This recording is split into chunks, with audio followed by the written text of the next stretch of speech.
Mm, mm,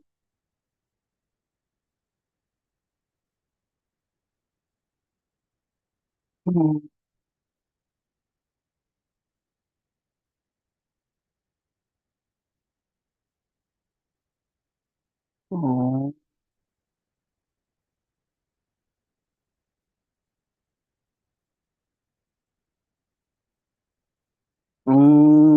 सहनौतु सहनौ भुनक्तु सह वीर्यं करवावहै तेजस्विनावधीतमस्तु मा विद्विषावहै ॐ शान्ति शान्ति शान्तिः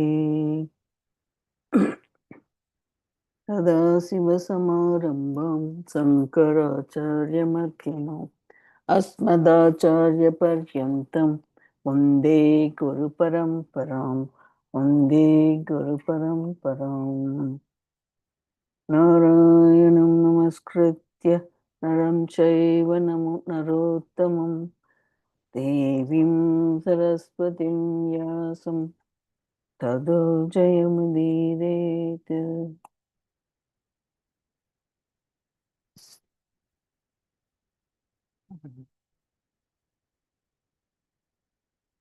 So Dr. Brahma read yesterday in verse number 59, but I'll review it a little bit.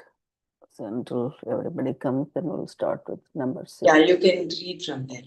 Verse 60, okay. विषया विनिवर्तन्ते निराहारस्य देहिनः रसावर् रसावर्जं Rasavarjam. okay, रसवर्जं रसोऽप्यस्य परं दृष्ट्वा निवर्तते. For one who does not feed the senses come back to oneself, leaving the longing behind. Having seen Brahman, when the self is known, even the longing goes away. I'll read this again. For one who does not feed the senses come back to oneself, leaving the longing behind. Having seen Brahman, when the self is known, even the longing goes away.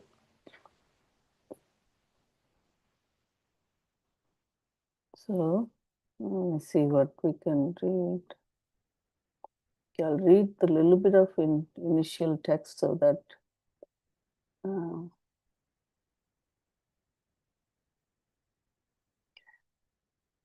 there is the possibility of doubt here. Does this capacity to withdraw one's senses from the sense objects at will give the person jnana nishta? So, does this capacity to withdraw one's senses from the sense object at will give the person jnana nishta? No. Even a complete fool can practice this technique. A yogi also actively engages in this discipline of withdrawing the senses. The sense organs can be withdrawn as a turtle withdraws its limbs. Therefore, you cannot say a person is a jnana-nishta merely because he or she can withdraw the senses and sit with himself or herself. Shankara presents this doubt here in order to deal with it. Even though people may not go along with their fancies, the taste for them will still be there. Therefore, is this not the practice of suppression rather than a withdrawal? We have seen how people blow up. The senses definitely get them sooner or later. If not today, then tomorrow. Why? Because everything is suppressed inside. When the value for something is inside a man, he will definitely deliver himself into the hands of his senses eventually, because he is not that master. The senses will get him. I'll read the line again. When the value for something is inside a man, he will definitely deliver himself into the hands of his senses eventually. Because he is not their master, the senses will get him. If he thinks he has enslaved them, he need only wait for certain situations to present themselves. He will find himself enslaved by his senses in no time. They will take him for a ride. In the wink of an eye, he will be gone totally. I think you read in detail actually, then we probably read a little bit. The taste lingers on. So this is the value, right? So let me read this one out. The taste lingers on. Thus, even an ordinary person can withdraw the senses, but the taste, rasa, and the value of for the fancies will still be there. Such a person feels that certain sense enjoyments are important, and without them, he or she cannot be happy. Suppose because this person is told that sense enjoyments are all all very painful, he or she decides not to go after them.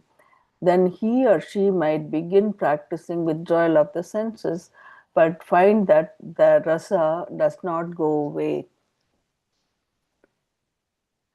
Even those who already have a value for meditation and learn to withdraw the senses in order to discover ananda in themselves or gain inner contentment may continue to have a value for the enjoyments of the senses. The question is, when would the taste, the subjective value for sense enjoyments go? The subjective value is an emotional value. Okay, the question is, when would the taste, the subjective value? So these are something we need to understand, right? Yesterday we read, then we talked about this in detail. So the question is, when would the taste, the subjective value for sense enjoyments go? The subjective value is an emotional value. Suppose a person is not a fool and has viveka. He is intellectually convinced that sense enjoyments are of no use because they do not provide any real security or lasting pleasure. Even if this person has no intellectual value for sense enjoyments, he or she may still have an emotional value. And therefore, when and how will this emotional value go? So, subjective value is emotional value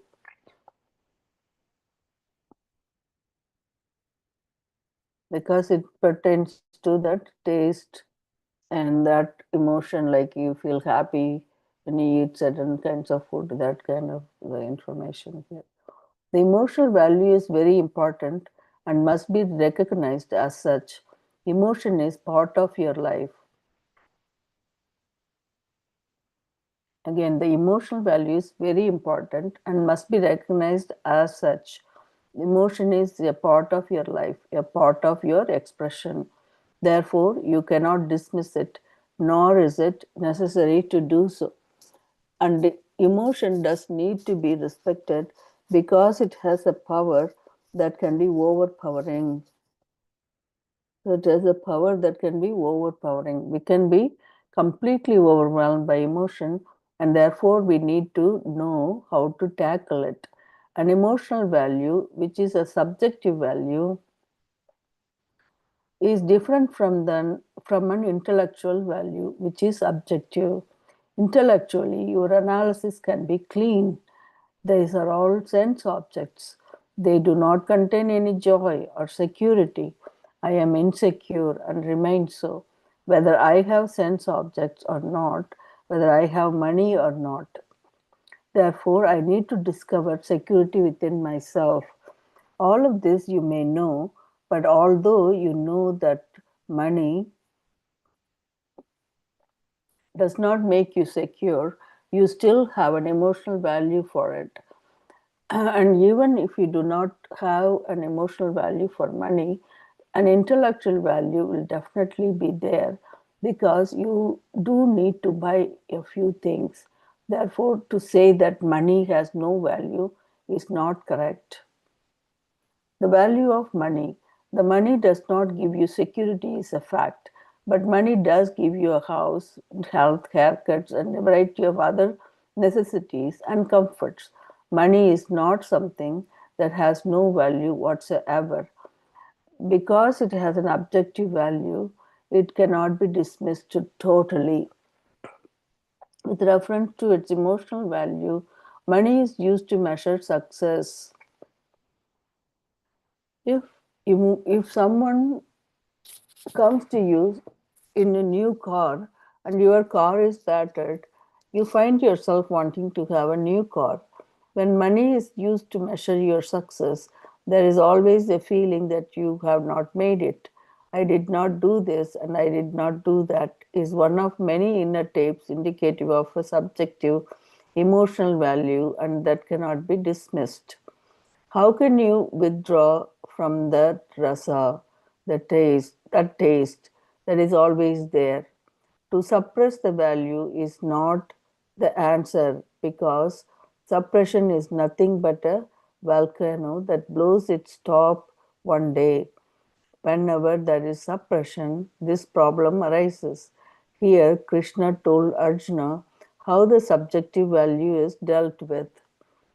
The word Vishayas usually means sense objects.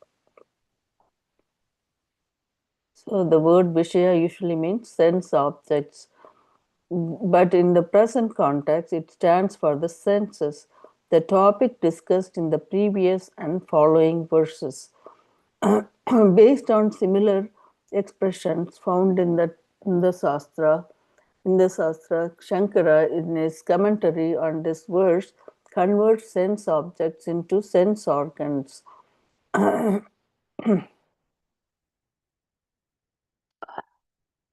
Sense organs. Here, the sense organs belong to a person who does not take any sense object, who denies himself or herself sense objects, who does not have any sense pursuits, nirahara.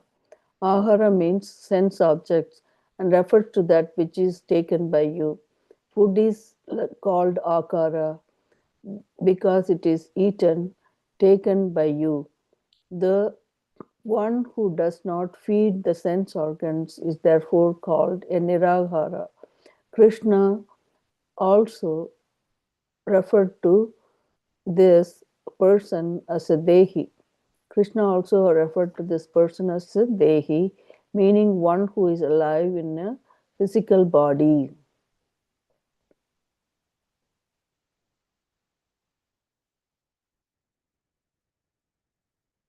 That person is called dehi. Shankara makes the point here that person who engages in a rigorous discipline of sense withdrawal can be either a viveki or an aviveki. So a viveki or an aviveki. He or she can even be deluded, a fool, murkaha api. Mm, make it a little bit bigger so you can see better. Murkaha api, where is that? Yeah. In all cases, the sense organs that are withdrawn from the sense object come back to oneself, vishayaha vinivartante. But even though the sense organs come back and sense objects are no longer with the person, the taste for the sense objects remains. Rasa, rasavarjam vinivartante. In other words, the subjective emotional value for them is still there. Is still there. If the person is deluded, an intellectual value will also be there. So this ahara here, the footnote for that ahi ahriyate iti aharaha. Ahiryate iti aharaha. Ahara is that which is taken in. Therefore, it can mean food or any sense object is in general. Hmm. So, sorry, what is the last line I was reading? Yeah, if the person is deluded, an intellectual value will also be there, impelling the person to perform rigorous discipline, tapas, merely because someone said that they should be done. The difference between a viveki and an aviveki then is that the viveki will only have the subjective value, not the intellectual value, whereas aviveki will have both the subjective value and intellectual value.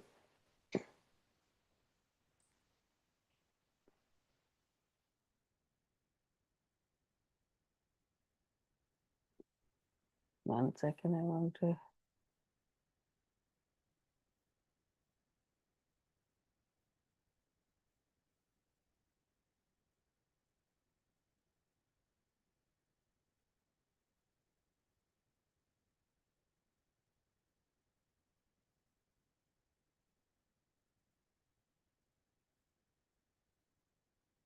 Okay, he didn't get to explain. I think here's the where he explained that Viveki and Aviveki difference.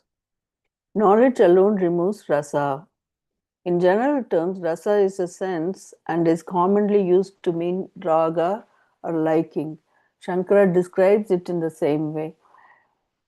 Anything that is pleasing to you may be referred to as raga or rasa.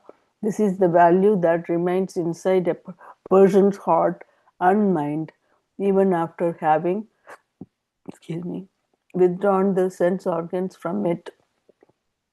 This rasa too goes away. Krishna said, when the self is known, rasopi param drishtva nivartate. This means that when a Viveki who pursues self knowledge and is judicious about his or her present pursuits withdraws the senses, there is no suppression. So I'll read